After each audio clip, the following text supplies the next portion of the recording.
usir Ahok, ayo usir Ahok, sekarang juga. Kami minta penjarakan Ahok. Sekali lagi dan sekali lagi, hukum harus ditegakkan. Tangkap Ahok, penjarakan Ahok.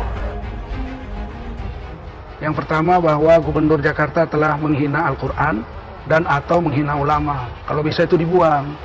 Nah, kita mengatakan tidak mungkin, justru intinya surat itu di situ. Ya. Karena perkaranya perkara penghinaan Quran, itu inti pernyataan MUI. Apa yang saya utarakan di Kepulauan Seribu bukan dimaksudkan untuk menafsirkan surat Al-Maidah 51, apalagi berniat menista agama Islam dan juga berniat untuk menghina para ulama. Ayo, ayo, ayo bunuh Ahok, ayo bunuh Ahok, sekarang juga. Dan percayalah, sebagai penutup, kalau Anda menjolim saya, yang Anda lawan adalah Tuhan yang Maha Kuasa, Maha Esa. Dan saya akan buktikan satu persatu dipermalukan Anda. Terima kasih. Oh, sis. Oke, sis. Ya, ini saya mau menambahkan bahwa kutukan Ahok atau pembalasan Tuhan Yesus terhadap orang-orang yang menzalimi Ahok itu benar-benar real. Karena satu-satunya Tuhan yang hidup itu ya Tuhan Yesus itu. Dan kayaknya Bro Tanpa Ragi masih belum komplit itu daftarnya, Bro. Iya, ini ada apa aja tuh? Itu kan misalkan ada satu hakim yang udah mati di RSCM, Hakim Rahantok 6 itu udah mati satu hakim. Buniyani, terus Buniyani. Hakim siapa? Rahantok 6. Terus RSCM gitu, kalau di Google. Ini ya, Hakim Yosef kelima, Rahantok 6. Iya, ketiga, Bro. Turun, loh. Bukan yang ini? Ya, sama sih, cuman kalau dari judulnya yang lebih jelas, yang ada Ahok, ya itu Ahok, ya benar tuh. Oh, kan, Hakim yang mengadili Ahok meninggal dunia. Ya. Oke. Yosef Rahantok 6, salah seorang hakim yang menangani persidangan perkara penistaan agama dengan terdakwa Ahok meninggal Rabu malam dunia karena sakit. Ya. Ini kapan kejadiannya? Next saja, next. Kapan ini kejadiannya nih? Tanggal 15 bulan 2 2017 ya? Ya, itu pas persidangan sih itu udah meninggal kayaknya. Oke. Oke, next. Terus Haji Amin Santono itu dia itu menginisiasi suatu aksi kumpul tanda tangan untuk hak angket untuk menurunkan Ahok lah. Namanya Haji Amin Santono. Itu dia udah tertangkap basah sama KPK karena dia sudah melakukan transaksi gelap untuk pemulusan suatu proyek di Sumedang senilai 20 M. Anggota DPR ya? Kronologi, ya itu yang ketiga. Nah itu. Ya, ini mafia anggaran Amin Santono ya, divonis 8 tahun penjara. Ya, nggak tahu Haji. Ya Haji sih itu. Terus kan Buniyani itu dia yang bikin editan itu. Nah itu kan Buniyani langsung divonis juga, Bro, itu 1,5 tahun Buniyani. Ya. Ya kan? Ya. Terus selama konferensi pers itu kan Ibu Ratna Sarumpait sama Ahmad Dhani itu kan sering muncul tuh di pers, terus sering menghasut juga, pokoknya Ahok harus ditangkap lah, Ahok nggak punya budi pekerti lah, gitu kan. Nah, Ibu Ratna Sarumpait juga divonis 2 tahun karena dia bohong. Dia bohong kan? Dia bohong ngomong dia tuh dipukulin orang, tapi ternyata mukanya tuh habis operasi plastik, Bro. Dia divonis 2 tahun penjara ya. Dia melakukan 1 tahun 5 bulan apa tapi vonisnya 2 tahun. Terus kan nah itu iya. Ya, ini divonis 2 tahun karena pada aktivis Ratna Sarumpait. Dan dia itu waktu itu gencar banget, gencar banget mau mempersekusi Ahok gitu. Penyebaran berita bohong atau hoax, tukang tipu lah. Ratna berangkat bersalah, ya Takiyah ya. Takiyah. Itulah udah. Terus pengusik Ahmad Dhani, nah itu juga tuh. Itu kalau Ahmad Dhani ngomentarin soal Ahok itu di YouTube aja videonya banyak banget. Pokoknya komentarnya lah, bla bla bla, tidak punya budi pekerti. Nah dia divonis 1 tahun karena gara-gara kasus lain gitu, kasus vlog idiot atau apa gitu, dia bikin apalah nggak tahu. Ahmad Dhani. Tuh kan, Ahmad Dhani akan jalani vonis kasus idiot. Nah itu. Itulah. Baru keluar ya. Baru keluar masuk lagi kayaknya dia ya. Baru keluar masuk lagi ya. Baru bebas Ahmad Dhani kembali jalani hukuman pidana. Baru keluar masuk lagi. Terus ada lagi kan itu gubernur Jambi Zumi Zola juga ikut mengutuk Ahok. Divonis juga kan dia korupsi terbukti korupsi 40 miliar. Divonis juga mantan gubernur Zumi Zola. Terus ya ini sekarang lagi nunggu hakim-hakim lain itu semua kena kutuknya Allah, Abraham, Ishak dan Yakub, dan ada satu itu juga masih nunggu ini gubernur satu ini yang jualan ayat sama mayat itu. Nah, lihatlah pada hari Allah, Abraham, Ishak dan Yakub mengacungkan tangan kepadamu, lihatlah itu. Ini akan terjadi kepadamu orang-orang global yang keji. Kapok. Langsung aja Bu, nggak bener Jakarta ya Bu ya, maksudnya? Hah? Nggak bener Jakarta ya? Waduh, Pak Tan Paragi terlalu transparan. Nggak bener Bu, saya bukan bilang gubernur ya, nggak bener Jakarta Bu. Iya betul itu Pak. Yang itu kan apa itu? Air masuk apa tanah itu ya? Sunnah ya? Iya, sunnah Rasul. Ya lihatlah, tunggulah harinya. Tuhan kami tidak tidur dan Dia tidak memihak kepada orang-orang fasik. Lihatlah harinya. Lihatlah, tunggulah hari itu akan terjadi kepadamu. Dah gitu aja Pak Tan Paragi. That's it. Iya, ini juga ya. Ini juga saya belum baca ini nih. Kasus HRS, Abu Turs juga sampai 2 Maret juga ya kena kasus. Ini mengenai penistaan agama, ya. Ini Abu Tur ya, Abu Tur kena nih kalau nggak kena ya. Kematian penjara perceraian perselingkuhan kamar 701 terunta-runta di negeri orang, Wan Prestasi, kasus ratusan miliar 212 Maret, ratusan miliar hangus First Travel, 1 triliun lebih menguap di Abu Tur. Ini sekelumit rentetan peristiwa berbagai sejumit bukti dari sebuah sumpah usai vonis pengadilan. Jadi bukan cuma orang-orangnya nih, ini bisnisnya juga hancur kayak 212 Maret, First Travel, terus apa lagi tadi? Abu Tur ya, hancur semua. Ya gitu ya Bu ya. Ada lagi Bu? Enggak, itu aja Pak. Terima kasih. Terima kasih Bu. Halo Tangkos. Halo. Halo, iya Pak.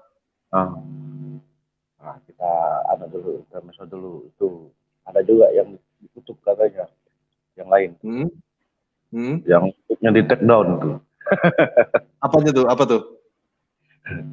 Katanya dulu Tan Paragi di take down tuh karena kutukan juga katanya. Oh, itu kan Tan Paragi yang bangkit dari kematian, Pak. Kan sudah terbukti bangkit dari kematian. Oh gitu dah. Iya. Kan itu kan artinya kan nggak bisa diazab oleh Allah kan? Nggak mampu.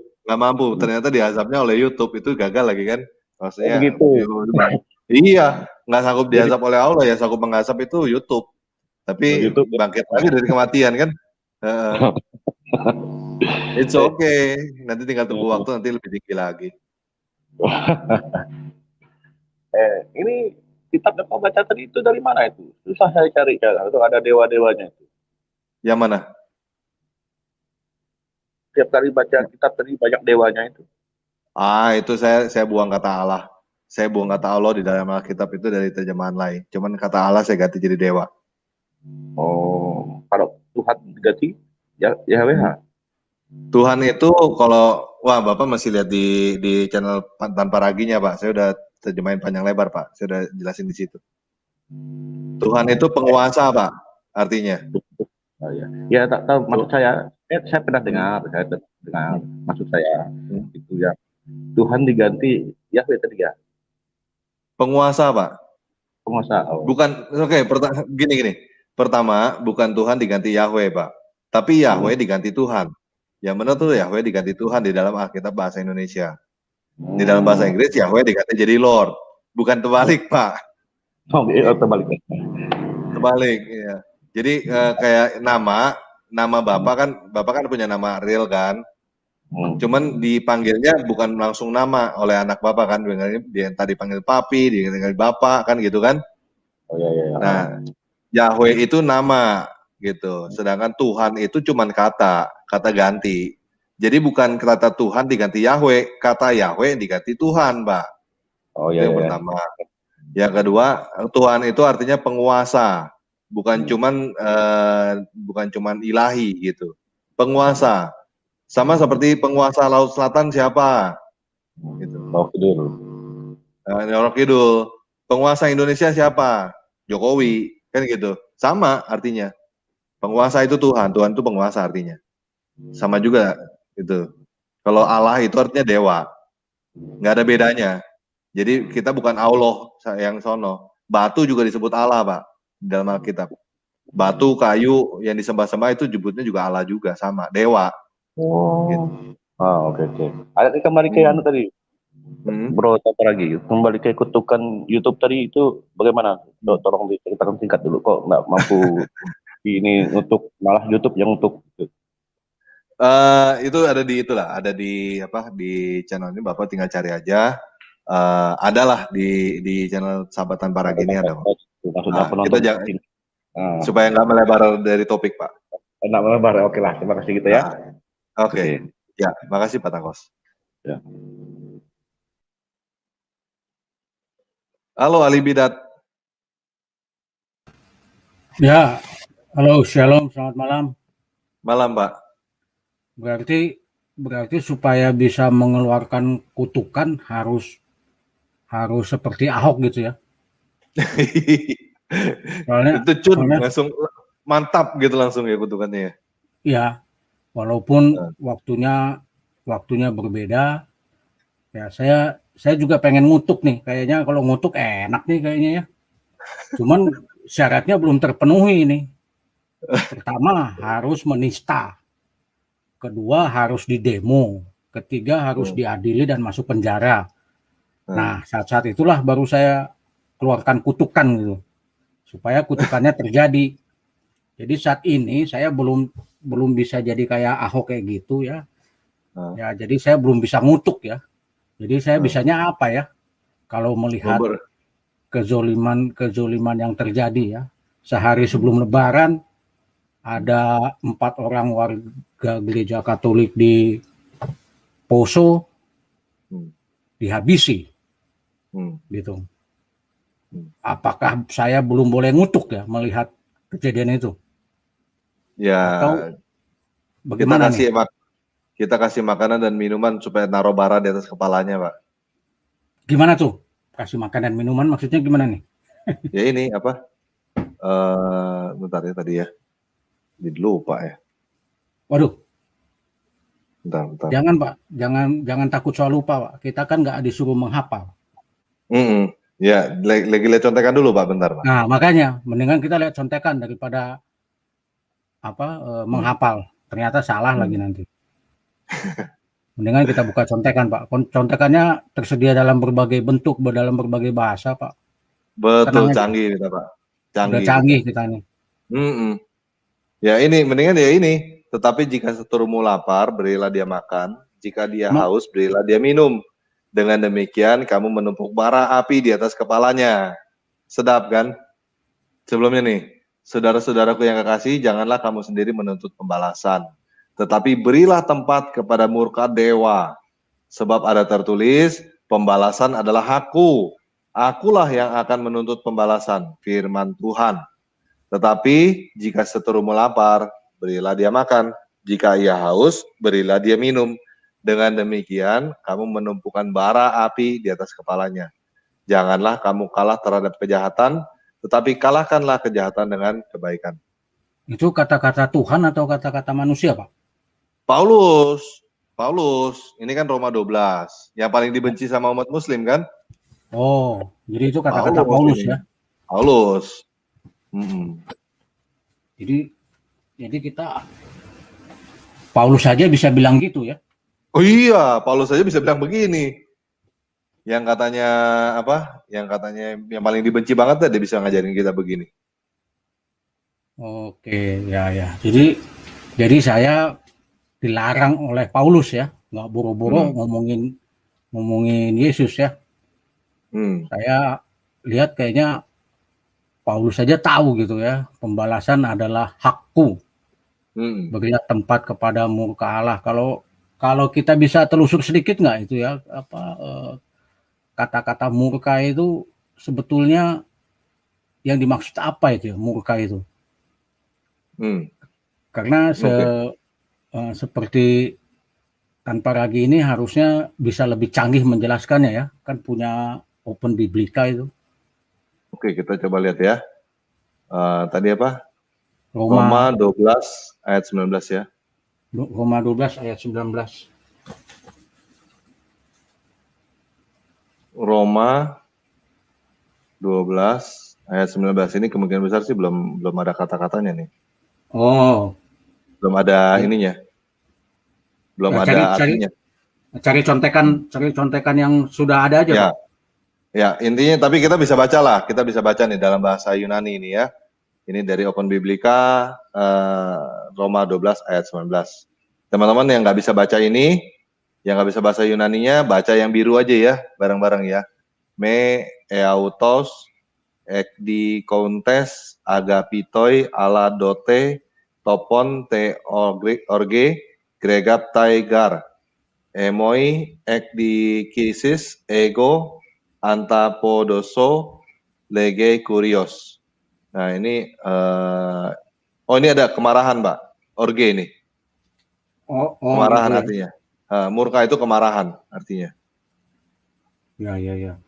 Karena jangan-jangan murka itu murka dalam terminologi yang lain itu.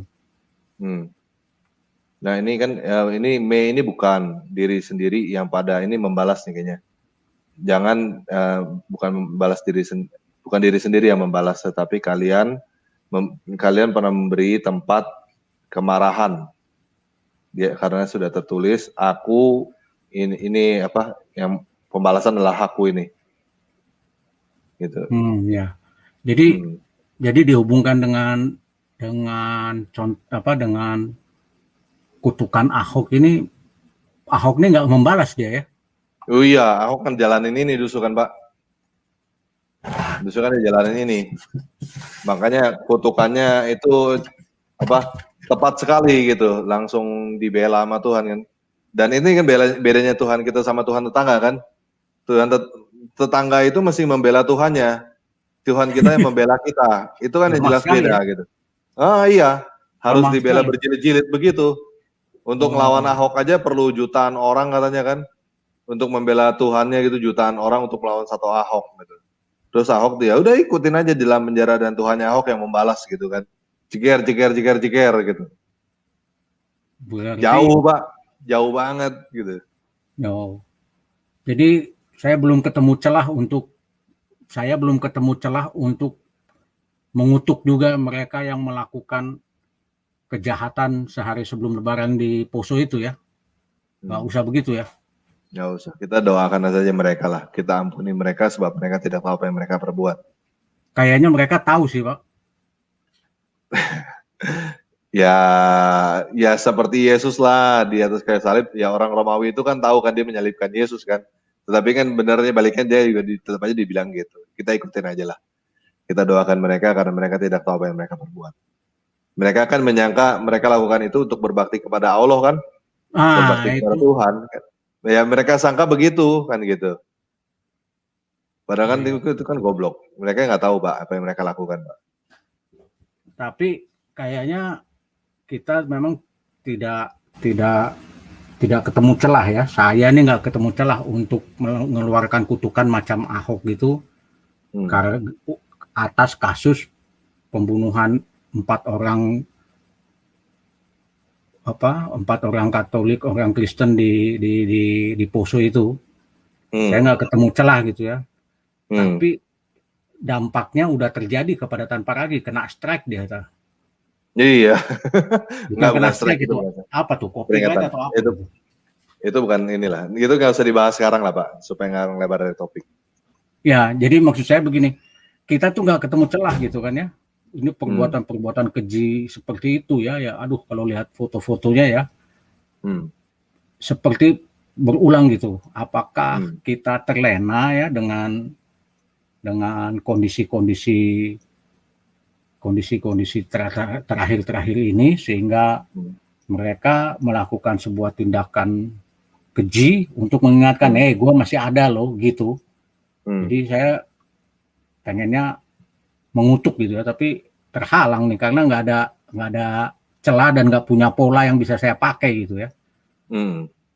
Ya nggak bisa lagi Pak, kita memang harus memberkati Indonesia kok. Kita harus memberkati, percuma kita kutuk juga. Walaupun kita marah dengan kejadian seperti itu, ya marah aja ya, nggak usah acara kutuk-kutukan ya. Itu supaya ada tempat untuk yang untuk Tuhan menyatakan murkanya ya. Apa nggak cukup ngeri ya kata-kata murkanya itu ya. Kok berani-beraninya begitu. Ya baik Pak, saya hanya cari celah aja apakah saya bisa memakai pola Ahok untuk mengutuk, ternyata nggak dapet nih. Bahkan nggak dibantu sama Tanpa Ragi. Barangkali ada yang mau bantu saya cari celah untuk mengutuk gitu Pak. Khususnya kasus Poso yang baru-baru ini Pak. Janganlah, kita jangan mengutuk, kita berkatin aja. Oh gitu ya Pak. Sama anak-anak yang bilang bunuh Ahok juga kita peringatin aja bahwa kalian ke dalam kutuk loh, dan kita berdoa supaya mereka bertobat kan. Gitu. Kita berkati mereka supaya mereka bisa bertobat. Jadi kita bukan berdoa supaya mereka dikutuk menjadi apa gitu ya, tapi jadi monyet. Enggak lah, kita nggak bakal kutuk mereka jadi monyet lah. Oke, baik Pak. Ya, terima kasih Pak atas kesempatannya. Terima kasih Pak Liburan. Ada yang lain? Ya, oke. Halo Bro Susu Kuda. Iya, sekali lagi Shalom, Rahayu. Tadi ke sign out saya kena asap sate kuda. Tapi emang mungkin itu hikmahnya juga sih saya ke sign out, jadi bisa dengar desahan rakyat jelata yang begitu luar biasa nih dari tadi. Saya lihat tadi terutama yang tadi ada satu ibu itu ya luar biasa tadi nambahin listnya jadi panjang banget. Jadi kalau udah makin lama buktinya makin keluar ya Pak ya, maksudnya satu persatu benar-benar seperti apa word per word ya? Dan kata-katanya sesuai dengan apa yang Pak Ahok bilang gitu, yang satu persatu akan ya itu. Dan ini bagaimana mau dibantah lagi gitu loh. Kalau soal ini kayaknya susah untuk tidak percaya gitu ya Pak ya untuk hal ini gitu. Nah terus selain individu tadi bahkan Pak belum cukup sampai di situ Pak Tanpa Ragi tadi tambahin lagi ada bisnis mereka kan yang satu persatu lagi terkuak semua kan Pak. Ya kayak tadi Bapak bilang yang tour apa itu sama 212 Mart dan lain-lain dan sebagainya. Nah terus saya yang menarik perhatian saya sebenarnya tadi kan ada yang bersikeras counter tuh ya yang mengenai hal ini ya. Tapi kalau menurut saya ya bukannya saya mau ini ya, tapi kalau saya jadi ini ya kebayang begini gitu. Nah itu sebenarnya kalau menurut saya sih kalau yang masih bersikeras misalnya kontra mengenai soal kutukan Ahok ini dengan segala bukti-buktinya tadi kan udah makin banyak. Mungkin ada kemungkinan mereka masih didominasi roh ketakutan juga ya Pak Nawari. Bukannya saya menghakimi ya, cuma ini bayangan saya aja gitu. Karena kalau ngomong, misalnya kita ngomong di luar, di sini pun juga kita harus pilih kata-kata yang tepat ya. Soalnya kalau kita, terutama bagi teman-teman yang masih di tanah air, kalau misalnya ngomong mengenai dalam tanda kutip kutukan ini secara gamblang, apalagi mengenai tokoh yang baru-baru ini almarhum itu, kan kalau salah kepleset kata udah pasti dijemput pihak berwajib dan segala macam kan ya Pak ya. Nah jadi dalam yang paling dalam tanda kutip aman ya bilang aja hal-hal yang politically correct gitu kalau saya mau ngomong bahasa dewanya gitu. Jadi kayak misalnya bilangnya, oh itu sih bukan kena karma Ahok. Oh kita harus tetap doakan tokoh itu, kita ajaran kasih gitu. Jadi logikanya gini Pak, sama seperti pas Pak Joseph Paucang viral kemarin, kan bahkan kan satu persatu bahkan ada hamba-hamba Tuhan kan yang sampai bikin video geger, permintaan maaf, terus bahkan kata-kata seperti anak iblis keluar dan sebagainya kan. Jadi intinya gini Pak, Bapak kan tadi ngomong psikologi, ini saya juga mau ngomong psikologi. Jadi seperti kayak kita di sekolah atau di tempat kerja gitu Pak ya, ada yang namanya kan bystander effect ya Pak ya. Kalau misalnya ada satu orang di lingkungan itu yang dibully atau disudutkan, pasti efeknya tuh semua orang tuh join ngebully orang itu juga Pak. Atau paling enggak jauhin dia Pak, rame-rame gitu. Nggak mungkin mau bilang, saya membela kebenaran, saya belain yang lemah dan sebagainya. Bisa-bisa kena gebuk juga kan, nggak mau kecipratan juga gitu. Jadi saya rasa kalau yang kontra itu sih ya ada dua kemungkinan gitu. Yang satu memang masih didominasi roh ketakutan mungkin ya, jadi harus politically correct apa gimana. Tapi yang kedua ini saya juga mikir gini soalnya, berhubung 99 pro ya ambil kontra aja supaya bisa dapat tampil kan. Kayak kemarin saya sampai nyesel banget tuh nggak milih kontra, akhirnya jadi backstage abadi. Ketawa jahat. Lain kali saya ambil kontra aja ya kali ya, jadi karena 99,9% pro sih kayak hari ini juga kan. Iya, kalau yang gitu, itu Pak. tadi sebenarnya itu ya kita bisa kasih lihat buat teman-teman yang lagi nonton gitu ya, terutama yang muslim, ya itu memang bisa mengeraskan hati namanya, seperti tadi kan. Ya itu yang dilakukan oleh Firaun kan. Iya betul. Dapat tulah pertama, itu bukan gitu kan. Dapat tulah kedua, bukan gitu kan. Sampai tulah-tulah datang terus bertubi-tubi, masih aja bilang, bukan, ini bukan dari Tuhan lah gitu. Kan gitu kan. Sampai terakhir baru kaing-kaing gitu kan, baru apa? Iya. Walaupun udah ahli sihirnya udah pada kaing-kaing, tapi Firaunnya masih keras hati terus kan. Masih terus keras hati gitu, masih bilang bukan, Tuhannya nggak hidup, bukan Tuhannya bukan apa-apa kan gitu kan. Iya, sampai nanti anaknya mati baru kapok gitu, baru udahlah nyerah gitu. Itu pun masih belum nyerah lagi, terus gitu berubah pikiran lagi, masih mengeraskan hati lagi. Masih mengejar lagi kan Pak ya. Iya, itu namanya mengeraskan hati. Coba nggak apa-apa ya, buat teman-teman yang muslim kan juga biar tahu itu ada cerita tentang Firaun sama Musa. Saya juga lupa ya, kayaknya beda ya cerita Musanya sama Harunnya ya, sama Firaunnya itu beda kayaknya. Mungkin kapan-kapan perlu teman-teman yang muslim perlu lihat Alkitab ya, yang dari Alkitab itu cerita kisah Musa itu seperti apa, yang keluarkan bangsa Israel dari tanah Mesir. Betapa Firaun mengeraskan hati karena ditegur nggak mau sampai 10 tulah gitu. Sampai akhirnya juga mesti mati juga disapu sama air bah gitu, sama air laut mati gitu. Mungkin teman-teman yang muslim perlu baca itu. Jadi ya kalau mau keraskan hati ya silakan gitu. Kita kan cuman kasih tahu doang. Ini ada yang namanya kutukan Ahok. Ini udah kena satu persatu loh gitu.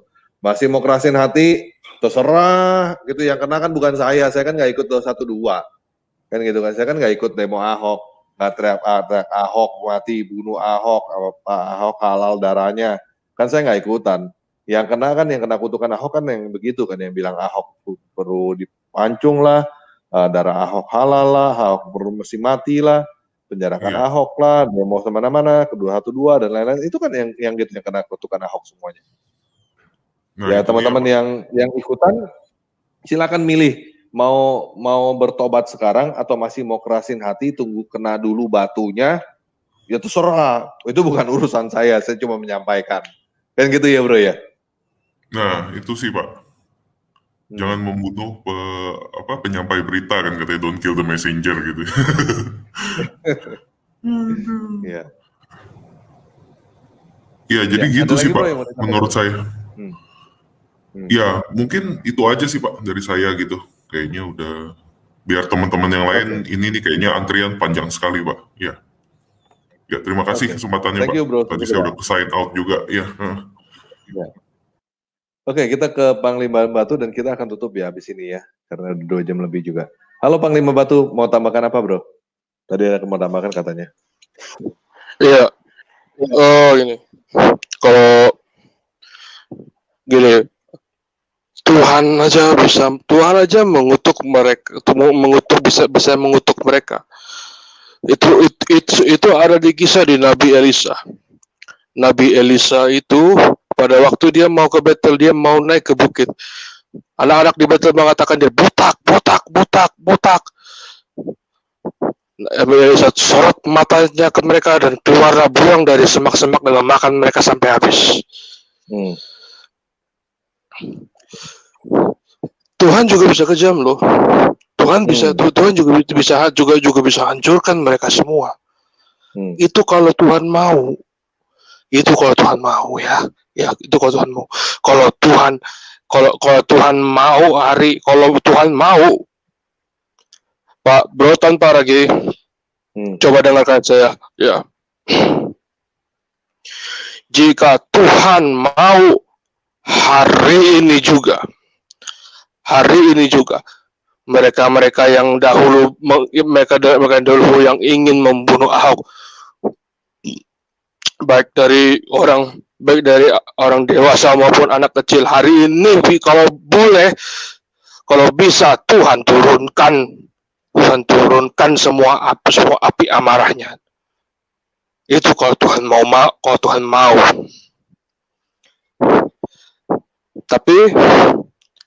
Tapi lihatlah sekarang bencana di mana-mana. Bencana di sini. Itu juga ulah dari ulah mereka juga.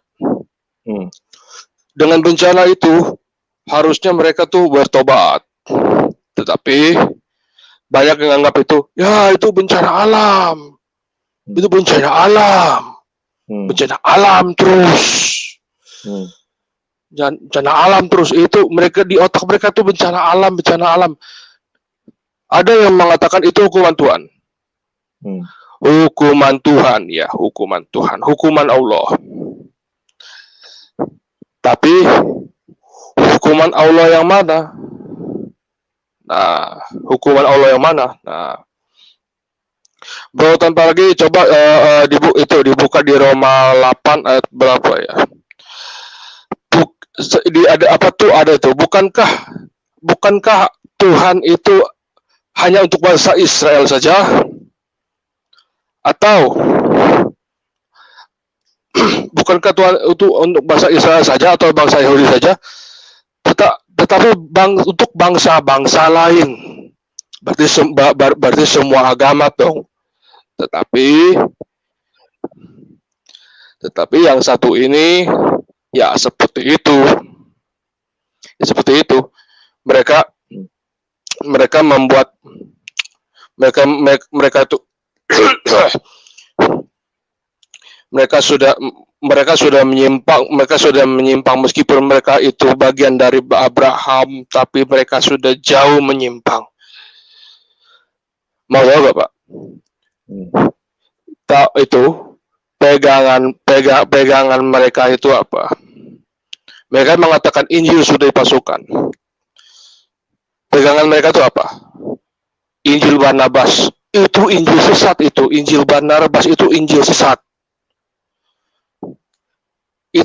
Itu mereka selalu kaok-kaokan, menggaung-gaungkan, teriak-teriak bahwa Injil yang kita punya sekarang, Alkitab ini sudah dipasukan, dan mereka menganggap Injil Barnabas itu adalah Injil asli. Justru Injil Barnabas itu Injil sesat. Itu Barnabas. Injil Barnabas itu sesat. Nah, mereka selalu seperti itu. Ya. Saya cut dulu soalnya supaya kita nggak melebar ke topik yang lain, Pak. Ya, pelan-pelan mereka semua akan sadar. Amin. Kalau mereka semua tidak sadar, habislah mereka. Oke, Pak Pargi, Shalom. Sampai ketemu kembali. Terima kasih. Terima kasih, Panglima Batu. Ya, oke, teman-teman, saya akan tutup. Cuman saya akan mau ngomongin begini ya, sebagai penutupan saya ya. Ini yang membedakan antara Tuhannya orang Kristen dan Tuhannya orang Islam. Tuhannya orang Islam perlu dibela oleh umatnya. Tuhannya orang Kristen yang membela umatnya. Itu jelas banget, itu berbeda, bertolak belakang ya. Jadi Tuhannya orang Kristen sama Tuhannya orang Islam itu berbeda. Tuhannya orang Kristen itu tidak perlu dibela oleh orang Kristen. Tuhannya orang Islam perlu dibela oleh orang Islam sampai berdemo berjilid-jilid sampai jutaan orang. Oke? Itu bedanya. Tuhannya orang Kristen yang membela umatnya. Walaupun cuman satu orang Ahok ininya dia akan bela gitu ya. Pada waktunya yang tepat. Mungkin tidak sesuai dengan pemikiran kita. Pada waktu Ahok masuk penjara juga kita berharap Ahok nggak masuk penjara. Cuman Tuhan membuat ketetapan Ahok masuk penjara, ya sudah. Tetapi dia mempersiapkan sesuatu yang lebih bagus lagi, lebih besar lagi. Ya istilahnya kalau misalnya saya bisa bilang, ya namanya cerita kalau nggak ada yang begitunya nggak seru ya. Jadi itu adalah bagian dari proses. Ahok pun dibentuk di situ di dalam penjara, tetapi Tuhan tidak melepaskan atau tidak membiarkan jatuh tergeletak. Dan sekarang ini kita sedang melihat di depan mata kepala kita sendiri bahwa Tuhan kita yang membela kita. Tuhannya orang Kristen yang membela umat Kristen. Umat Kristen tidak perlu membela Tuhannya. Tidak seperti Tuhannya sebelah yang tidak mampu membela umatnya. Harus dibela oleh umatnya mati-matian sampai mesti mengorbankan nyawa dan lain-lain. Itu Tuhan yang nggak ada artinya. Tuhan yang nggak bisa apa-apa, ya Tuhan yang nggak mampu. Oke, jadi sekali lagi teman-teman yang kemarin ikut 212 demo-demo mau bunuh Ahok, mau penjarakan Ahok, terus dan lain-lain, teman-teman yang terlibat di situ, ini saatnya teman-teman bertobat sebelum dapat kutukan ini, sebelum karma atau pembalasan dari Tuhan itu tiba di tempat teman-teman, karena akibatnya itu mengerikan ya. Oke, sekian video kali ini. Yesus Kristus penguasa kita memberkati.